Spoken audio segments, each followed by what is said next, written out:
ഇങ്ങനെ basin set ചെയ്യുന്ന ഒന്ന് രണ്ട് വീഡിയോസ് കണ്ടപ്പോൾ ഞാനങ്ങനെ മൈൻഡ് ആക്കിയില്ല. പക്ഷേ ഇതുപോലെ ഒരുപാട് വീഡിയോസ് കണ്ടപ്പം പറയാതിരിക്കാൻ വയ്യ.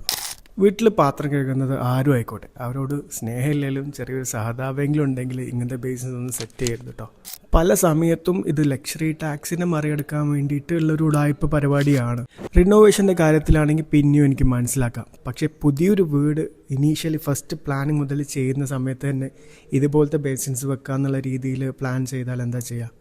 രണ്ട് മെയിൻ പ്രശ്നങ്ങൾ ഞാൻ പറഞ്ഞുതരാം. സാധാരണ കേസസിൽ നമ്മളെ സിങ്കും വർക്കിംഗ് ടേബിളിൻ്റെ എൻഡും തമ്മിൽ 1 ഇഞ്ച് 1.5 ഇഞ്ച് ഗ്യാപ്പൊക്കെയാണ് ഉണ്ടാവുക.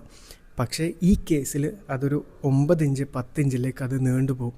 രണ്ടാമത്തെ പ്രശ്നം, നമ്മൾ സ്കേർട്ടിങ് എന്ന് പറഞ്ഞൊരു സാധനം നമ്മൾ കിച്ചണിൽ കൊടുക്കും. നമ്മളെ കാലിൻ്റെ ഒരു വിരലുകളൊക്കെ ഉള്ളിലേക്ക് ഒരു 3 ഇഞ്ച് കയറി നിൽക്കാൻ വേണ്ടിയിട്ടുള്ള ഒരു സ്കേർട്ടിങ് നമ്മളവിടെ കൊടുക്കും.